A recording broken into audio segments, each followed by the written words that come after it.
I'm Thea Myers, 28 years old, and I just got called a freeloader who can't survive on her own by my own mother, right in front of 50 guests at her anniversary party. My stepfather added, "We don't need your cheap gift. Take it and get out." I didn't cry, I didn't scream. I just smiled, opened the box, and told them what was inside. Since that night, my phone hasn't stopped ringing. But I've learned something important. Not every call deserves to be answered.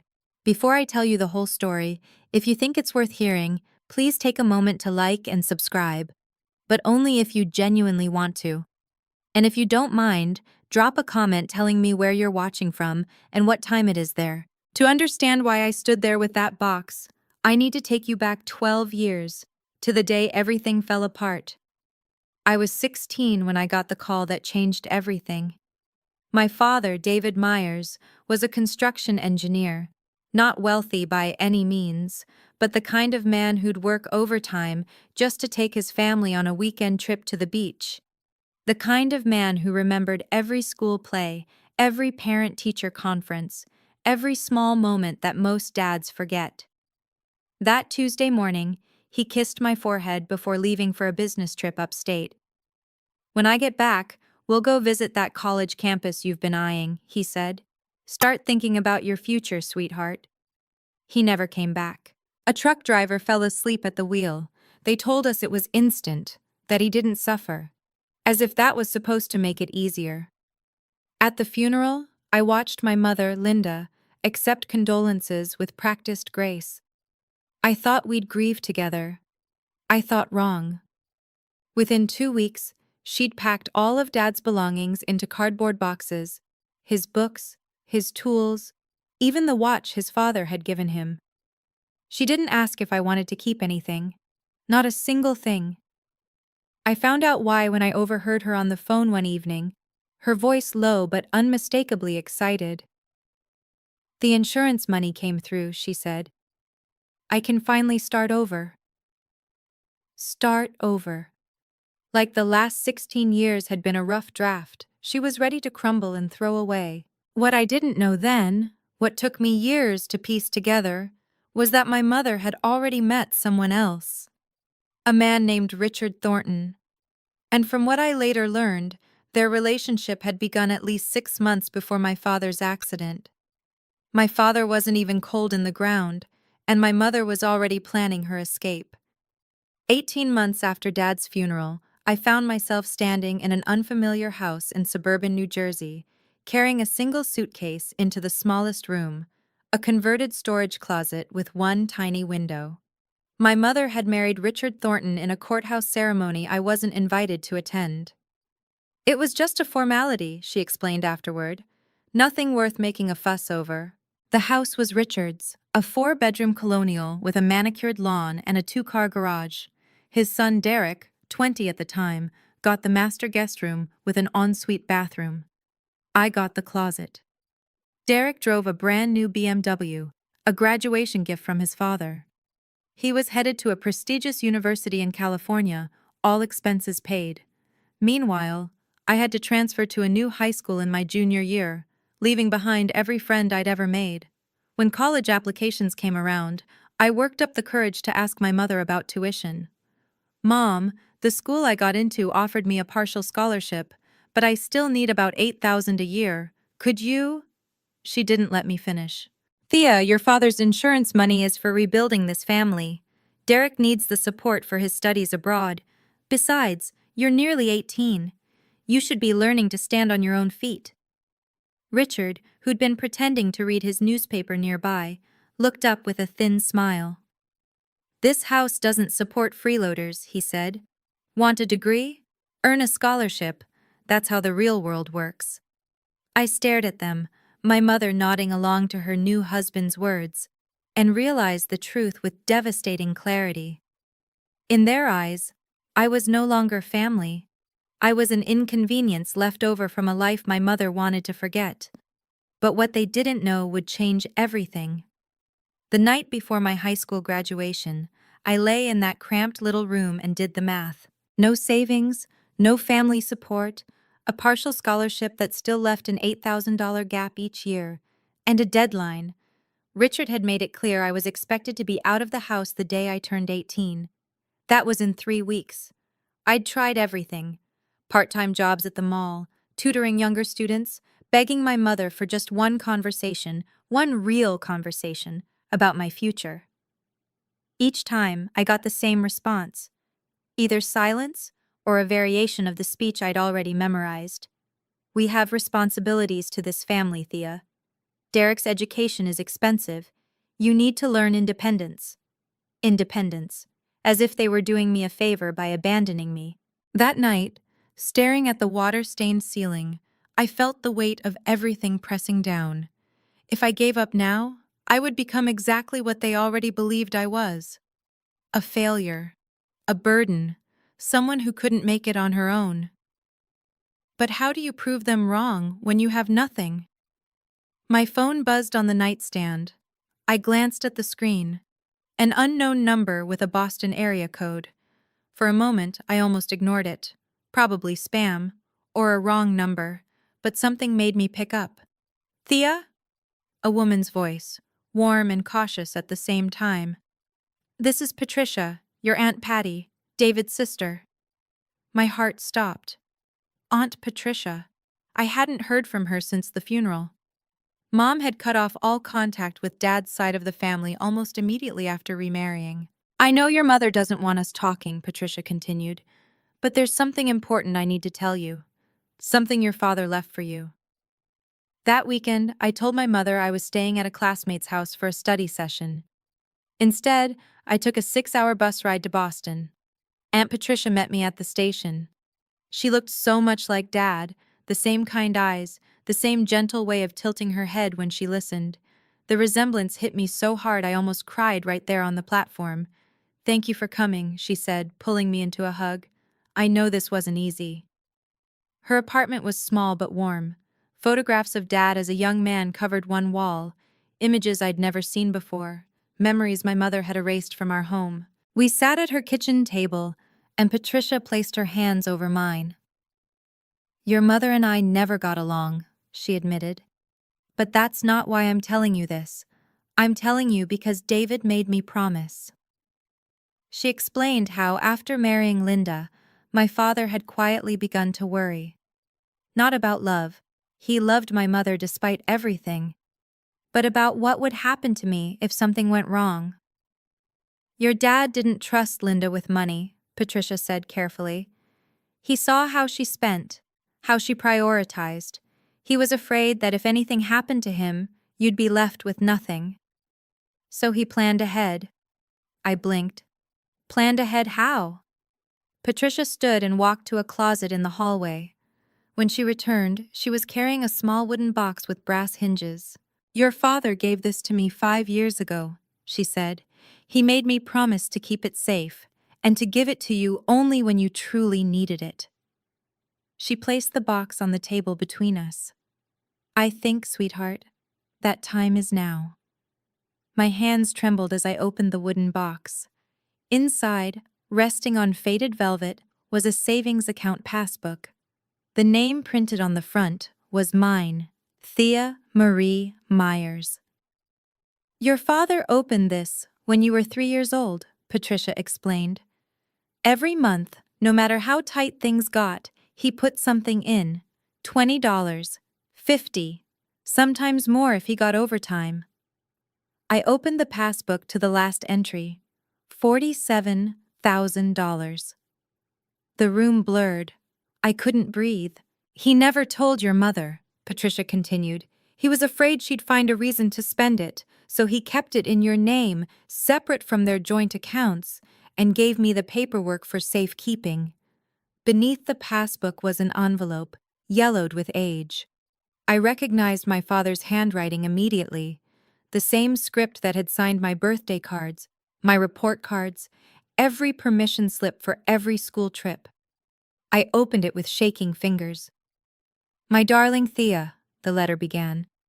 "If you're reading this, it means I'm no longer there to protect you. But I need you to know, I never stopped trying." I read on through tears. "I know your mother has her flaws. I know she doesn't always put you first. That's not your fault, sweetheart. It was never your fault. This money is yours. Use it to build the life you deserve. Don't let anyone tell you that you're not good enough.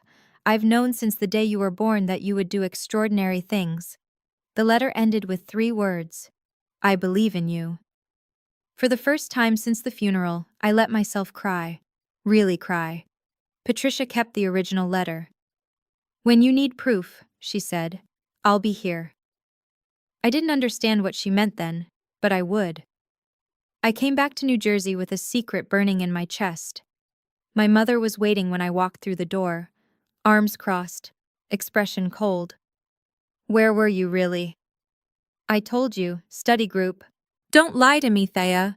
Mrs. Patterson called looking for her daughter, said there was no study session this weekend. I set down my bag, looked her in the eye. I went to see Aunt Patricia. The color drained from her face.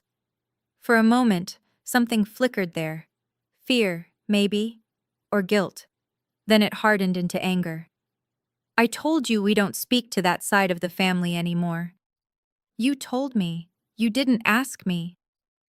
This is my house, my rules. Actually, I said quietly, it's Richard's house. The silence stretched between us, like a wire about to snap. Richard appeared in the doorway, drawn by our voices. What's going on here? She went to Boston, my mother said, to see David's sister. Richard's lip curled. The one who couldn't keep her opinions to herself at the wedding she wasn't invited to? He stepped closer. Listen here. You're living under my roof. You follow my rules. And my rule is, we don't associate with people who disrespect this family. They are my family, I said. My father's family. Your father's dead.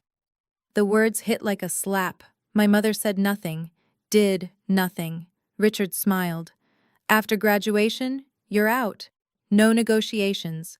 No second chances. Start figuring out where you're going to go. I held his gaze. Didn't flinch. Don't worry, I said. I already have. I walked past them both to my tiny room and closed the door. 3 weeks. That's all I had to endure. And then I'd be free. Graduation day arrived with perfect June sunshine and an empty seat where my family should have been. I walked across the stage alone, accepted my diploma alone, smiled for the photographer who asked if anyone wanted to take pictures with me, then shook my head and kept walking. My mother and Richard had other priorities. Derek needed a new car for his first year in California, something sporty, something that would make the right impression. They'd spent the morning at the dealership. I spent the morning packing. 2 suitcases, that's all I owned. Everything I'd accumulated in 18 years fit into 2 rolling bags with room to spare. Before I left, I took one last look around the storage room that had been my bedroom. The water-stained ceiling. The tiny window that never let in enough light. The bare walls I'd never been allowed to decorate. I placed a note on the kitchen counter. Thank you for teaching me exactly who I can depend on. Then I called a cab, rode to the bus station, and bought a one-way ticket to New York City. Aunt Patricia had already arranged a small studio apartment near the campus where I'd be starting in the fall. Rent was affordable, the neighborhood was safe, and for the first time in 2 years, I had a door I could lock without asking permission. I sat on the bare mattress that first night, watching the city lights flicker through the window, feeling something I hadn't felt in so long I almost didn't recognize it. Freedom.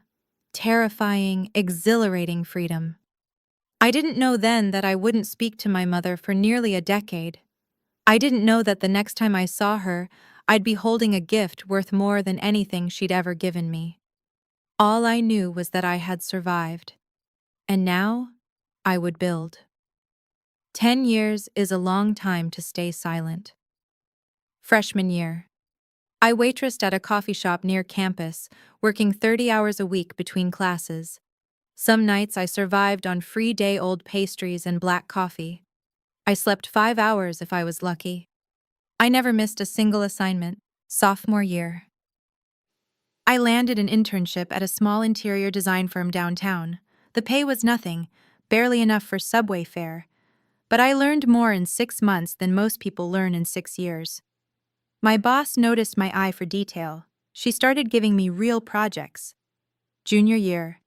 Word spread. Clients began requesting me specifically.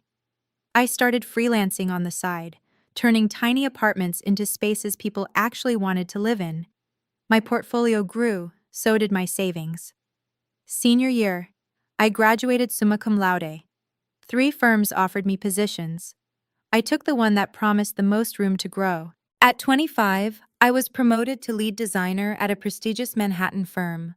My projects were featured in industry magazines. Clients with 7-figure budgets asked for me by name. At 27, I opened my own studio, Thea Myers Interiors. A small team, a growing reputation, and a client list that included some of the most influential addresses in the city. Through all of it, I kept my success private. No social media, no public interviews, no chance for certain people to find out what I'd become. Aunt Patricia was the only one who knew everything. She'd become my family in every way that mattered. And then there was Marcus. I met him at an architecture networking event when I was 26. He was kind, patient. He never pushed me to confront my past before I was ready. My mother never called, not once in 10 years.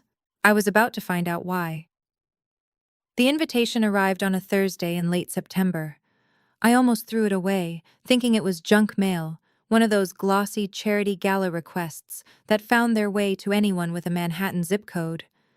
But the return address made me stop. Thornton Residence, Cedar Grove, New Jersey. Inside was a thick cream-colored card, embossed with silver lettering. You are cordially invited to celebrate the 15th wedding anniversary of Linda and Richard Thornton. 15 years. My mother had been married to that man for 15 years, and this was the first time she'd reached out. I called Aunt Patricia that evening. I got something strange in the mail today. When I told her, she went quiet for a long moment. I've heard things, Patricia said carefully. Through old friends from the neighborhood, Richard's business hasn't been doing well. Something about a failed expansion. They've had to make cuts. So they're struggling? Enough that people have noticed. Your mother's been less generous with her charity appearances lately. The country club membership is apparently in question. I stared at the invitation on my kitchen counter. You think that's why they want me there? I think your mother has never done anything without a reason. She was right. Linda Myers, Linda Thornton now, operated on calculation. If she was extending an olive branch after a decade of silence, it wasn't because she missed me. It was because she wanted something. What are you going to do? Patricia asked. I picked up the invitation again, ran my thumb over the embossed lettering. I'm going to go. Are you sure? Not for her. For me. I need to close this chapter.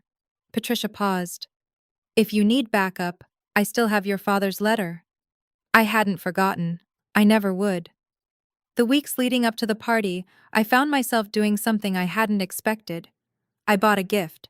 Marcus watched me wrap it at our dining table, a sleek box covered in navy blue silk paper, finished with a silver ribbon. His expression shifted between confusion and concern. You're really bringing them something? I know how it looks. Help me understand then. These people treated you like garbage. They threw you out. 10 years of nothing, and now you're buying them a present? I smoothed the ribbon carefully, aligning the bow. It's not about them. It's about who I want to be. Inside the box was a single key on a velvet cushion. Beneath it, a property deed. A 2-bedroom apartment in a quiet neighborhood in Manhattan. Not flashy, but solid. Safe. The kind of place where someone could start over. $450,000. Money I'd earned myself, dollar by dollar, late night by late night. I wanted to give her a chance, I explained. A real one. If she's changed, if there's any part of her that regrets what happened, this could be a new beginning. Marcus took my hand. And if she hasn't changed? Then at least I'll know I tried. He didn't argue. That was one of the things I loved about him. The night before the party, I slipped something into my clutch, A copy of my father's letter, along with documents showing the savings account history, proof that everything I had, I'd built on the foundation he gave me. Not stolen, not borrowed, mine. I hoped I wouldn't need them, but I'd learned a long time ago that hope and preparation aren't the same thing. What I didn't know was that I was walking into something far worse than I'd imagined. Let me pause here for just a second. I'm genuinely curious. If you were in my shoes, would you have gone to that party? Drop yes in the comments if you'd face them head on, or no if you think I should have stayed far away. And if you're enjoying this story so far, hit that like button so I know to keep going. All right, back to that night. The country club looked exactly like I remembered from the photographs my mother used to post, before she stopped posting anything at all. Crystal chandeliers dripping from vaulted ceilings, tables dressed in white linen, a string quartet playing softly in the corner, roughly 50 guests milling about with champagne flutes, their laughter echoing off marble floors. I walked in alone, heads turned, whispers followed. Is that Linda's daughter? The one who disappeared? I heard she's been struggling, living hand to mouth somewhere in the city. I kept my expression neutral. My black cocktail dress was simple but expensive, the kind of understated elegance that people with real money recognize. My hair was pulled back in a low chignon. In my hands, I carried the navy blue box. I spotted my mother across the room before she spotted me. Linda Thornton stood at the center of a cluster of women, gesturing animatedly, her silver anniversary jewelry catching the light. She'd aged well, or expensively. Her smile was bright and practiced, the smile of someone who had spent years perfecting her public performance. Then her eyes found me. The smile froze, just for a second. A flicker of something, surprise, calculation, annoyance, before the mask slid back into place. She didn't come to greet me, didn't wave, just gave me a slight nod, the way you might acknowledge the caterer. Thea! I turned. Derek stood behind me, champagne in hand, smirking like we were old friends. So, the prodigal daughter returns. He looked me up and down. Coming to beg for scraps? I met his gaze evenly. I was invited.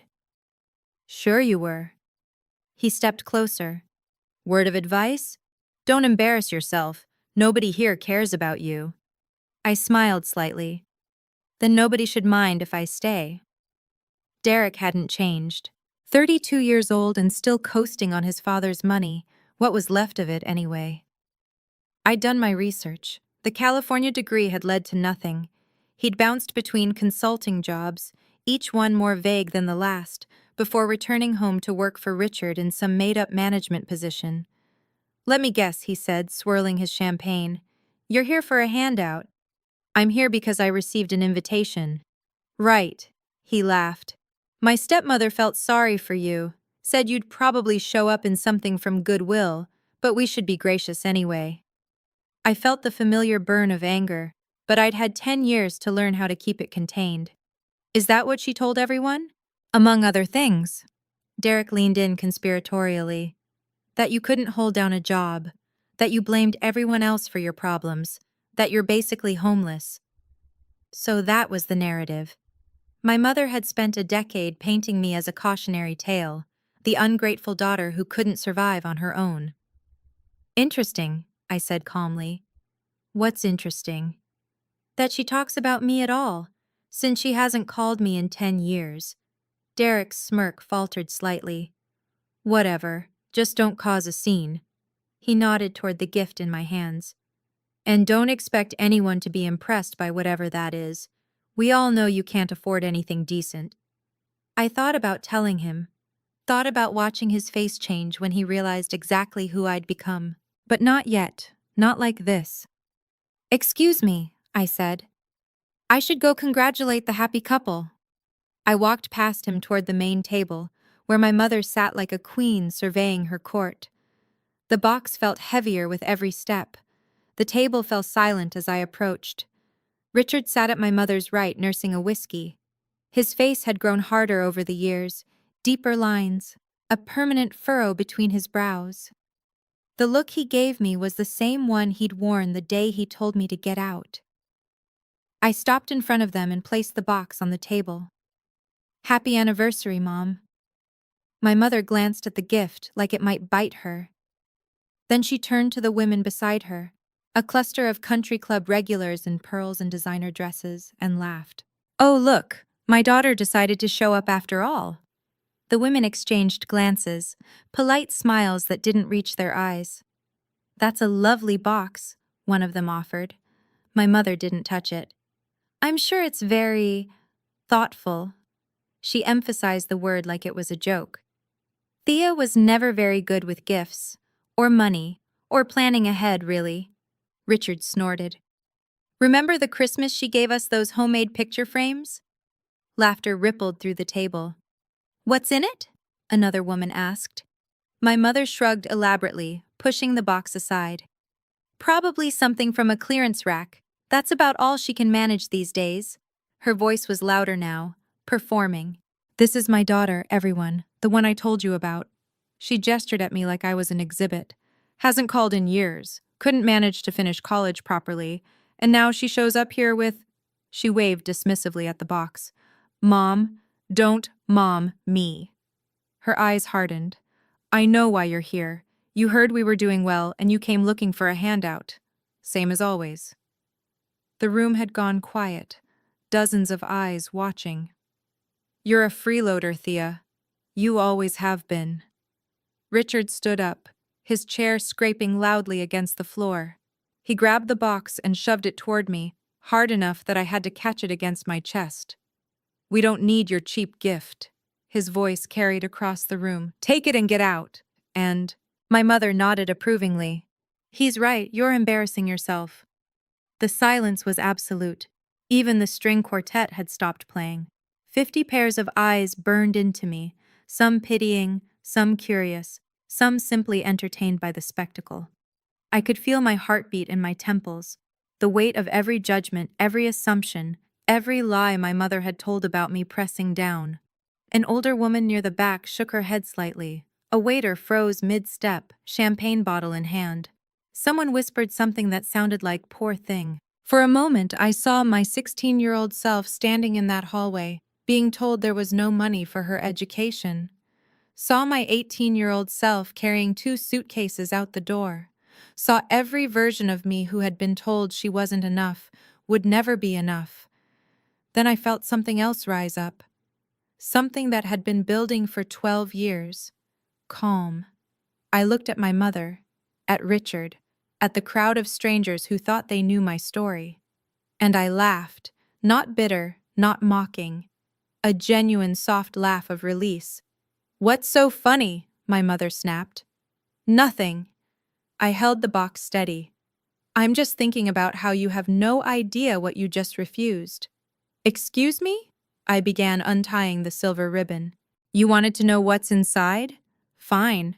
I lifted the lid. "Let me show everyone." The room leaned in collectively. Even Richard's sneer flickered with uncertainty. What happened next, no one in that room would ever forget. I set the open box on the table where everyone could see.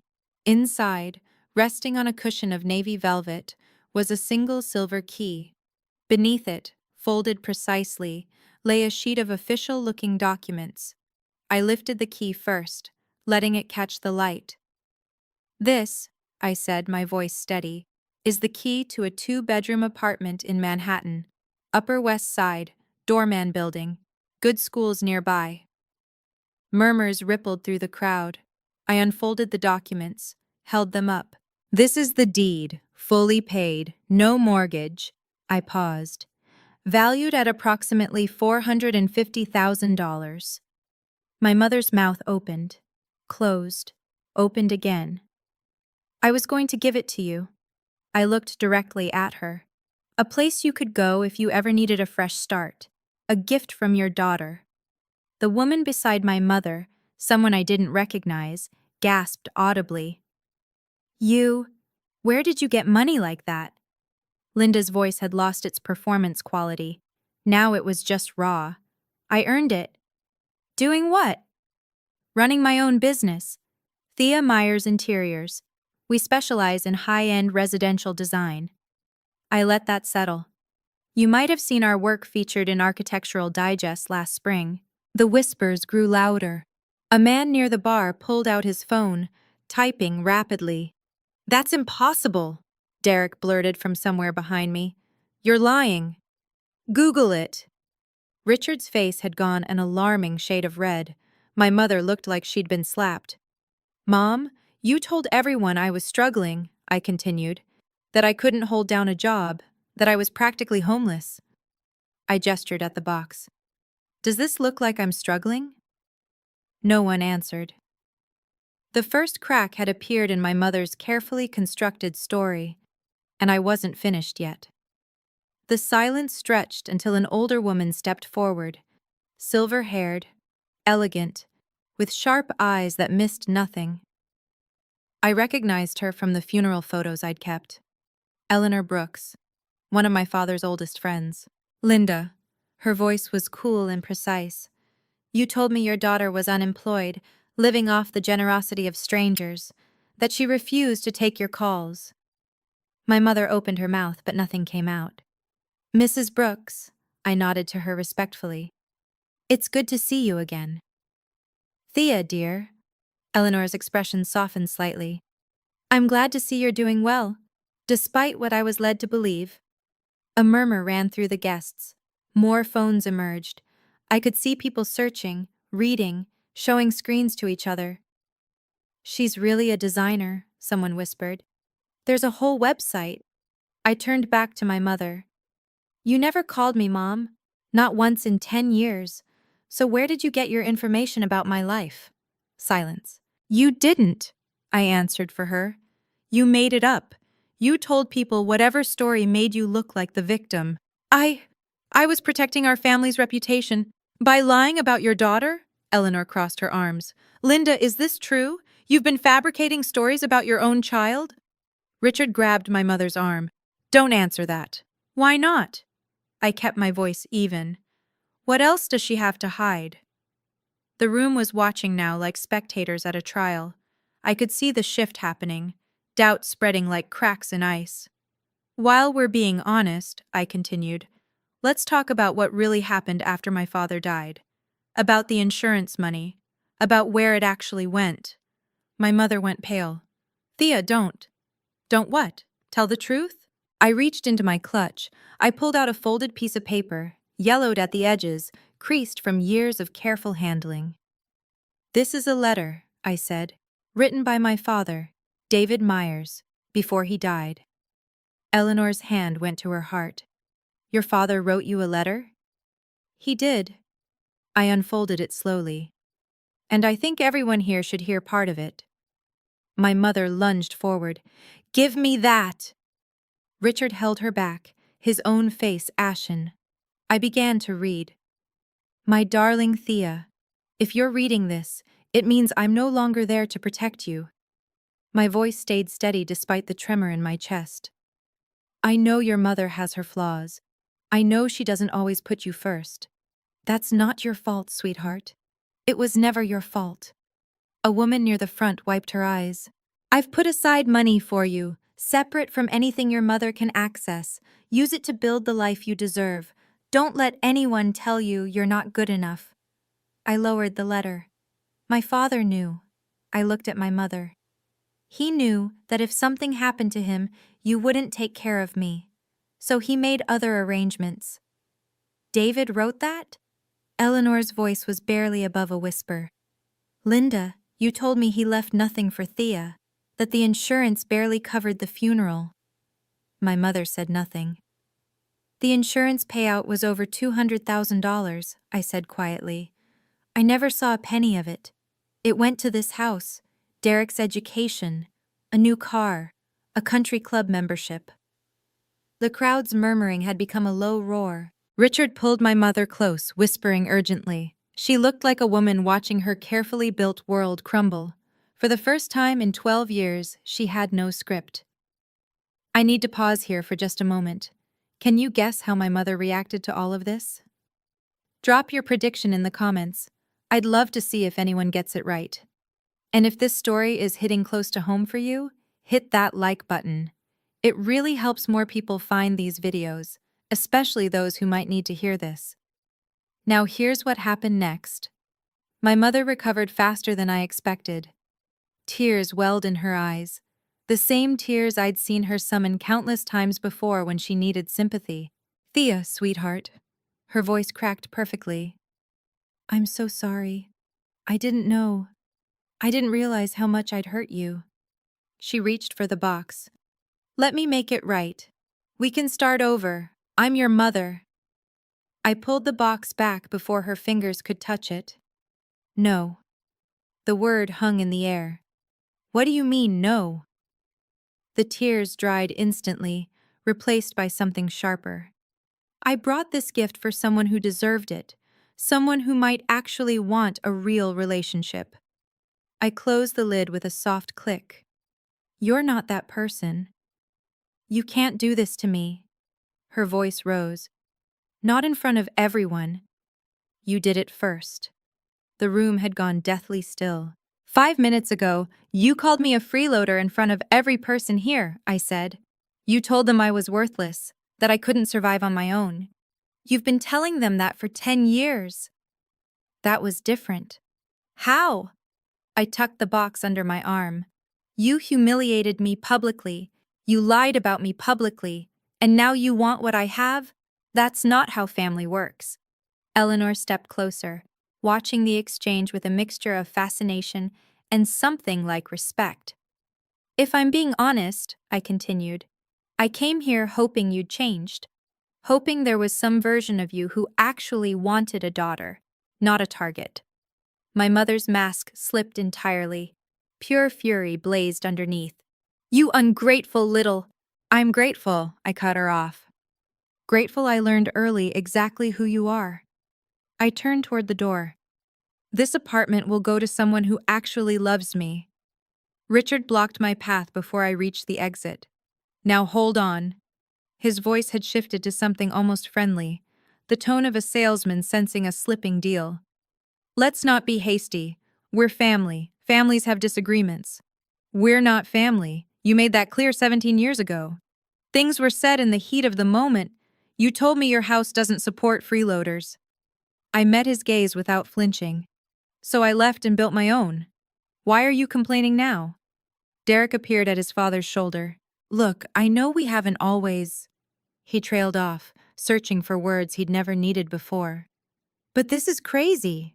You can't just walk out with a $500,000 apartment." "I can do whatever I want with my money.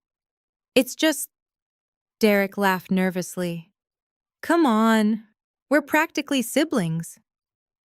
We're strangers who shared a house for 2 years. And in that house, you got everything. I got a closet." Richard tried again. "What if we talked about this like adults? Maybe there's an arrangement." "I'm not interested in arrangements." I stepped past them both. My mother had risen from her chair, makeup streaking where the tears had run. Real tears now, maybe. Or just a better performance. "Thea!" Her voice cracked. "Thea, please. I made mistakes, I know that. Just give me a chance." I stopped at the door, turned one final time. "You had chances, Mom. 17 years of chances. You chose yourself every single time." I looked at the room full of witnesses, their shocked faces, their whispered conversations, their phones still clutched in manicured hands. When you're ready for a real relationship, one based on respect, not what you can get from me, you have my number. I walked out into the cool October night. The door closed behind me like a final punctuation mark. Marcus was waiting when I got home. He didn't ask questions at first, just wrapped his arms around me and held on while the adrenaline slowly drained away. "How do you feel?" I thought about it, really considered the question. "Free," he smiled. "Good answer." My phone started buzzing before I'd even taken off my coat. Then it didn't stop. 47 missed calls from my mother, 12 from Richard, 8 from Derek. Numbers I didn't recognize, Probably guests from the party who'd gotten my contact information somehow. Text messages flooded in, one after another. Thea, please call me back. We need to talk. I'm so sorry. I didn't mean any of it. You can't do this to your own mother. Call me, please. Marcus watched the screen light up again and again. You going to answer any of those? Not tonight. I silenced the phone and set it face down on the counter. Maybe not ever. We ordered takeout and ate on the couch while the city glittered outside our windows.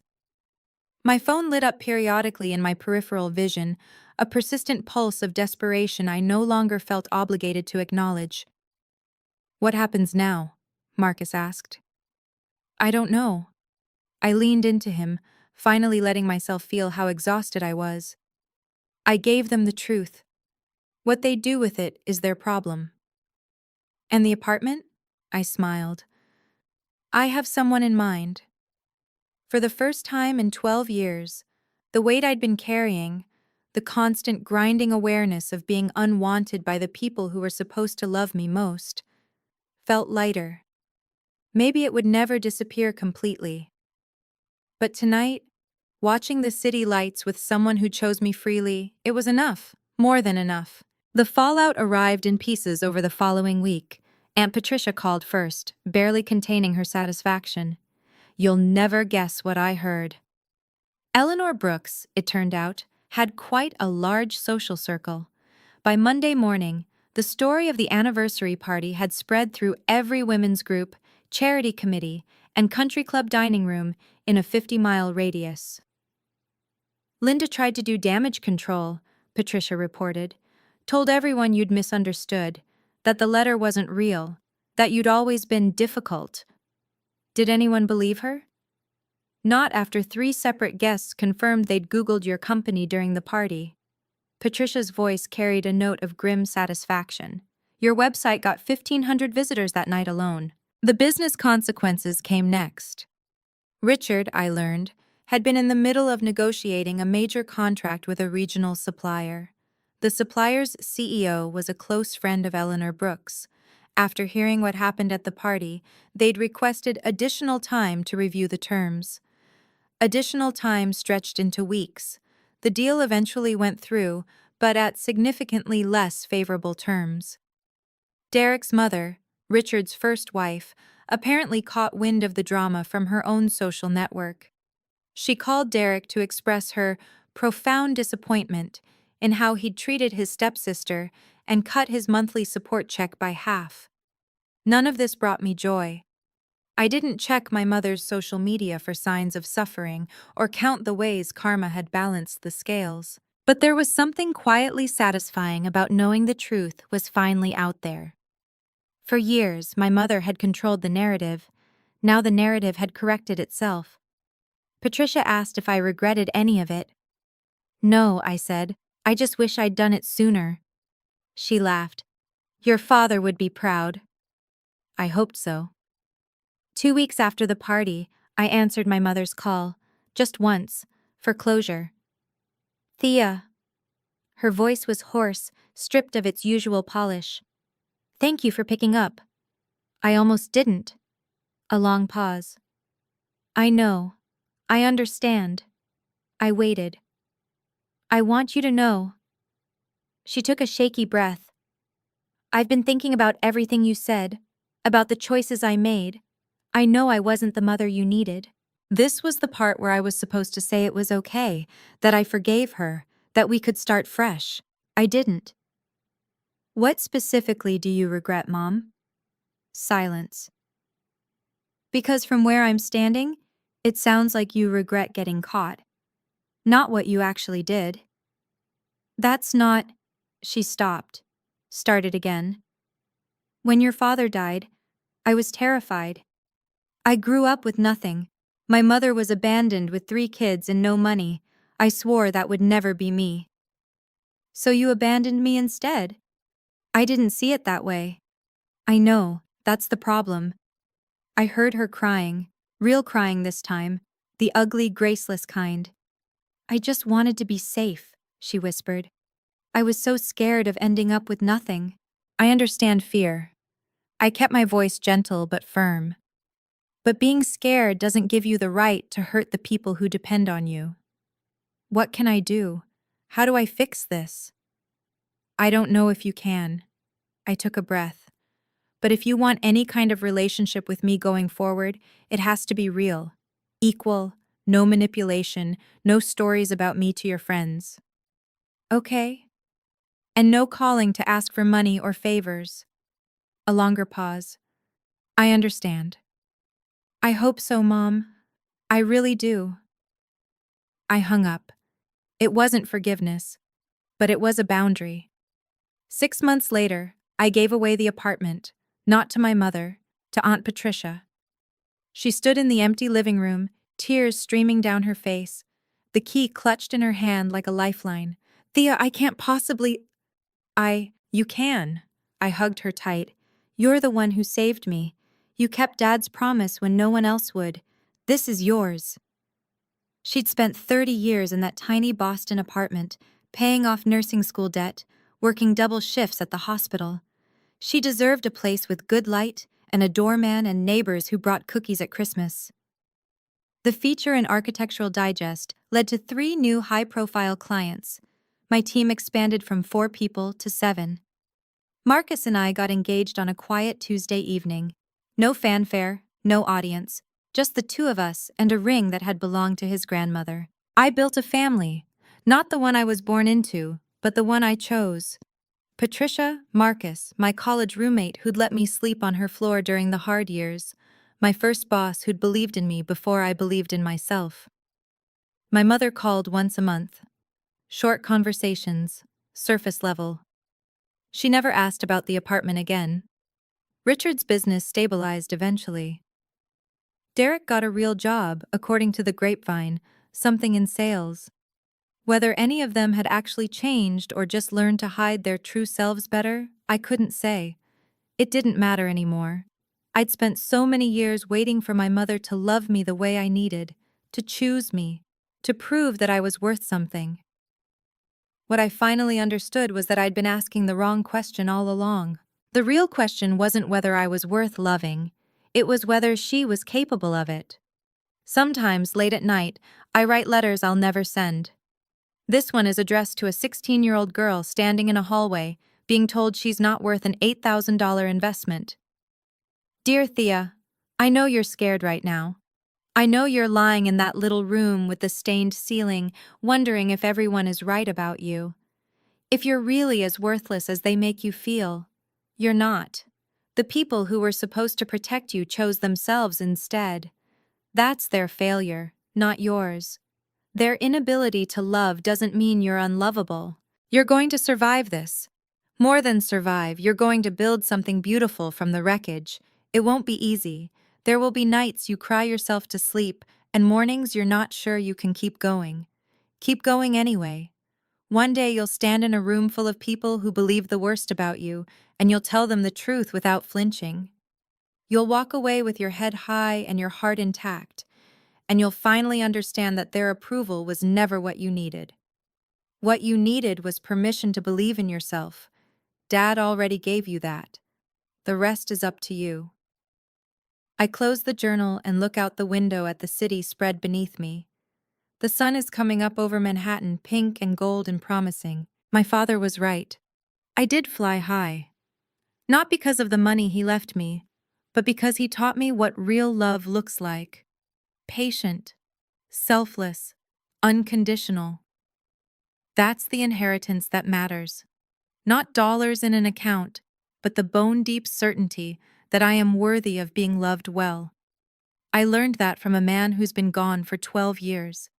And I carry it with me every single day. That's my story.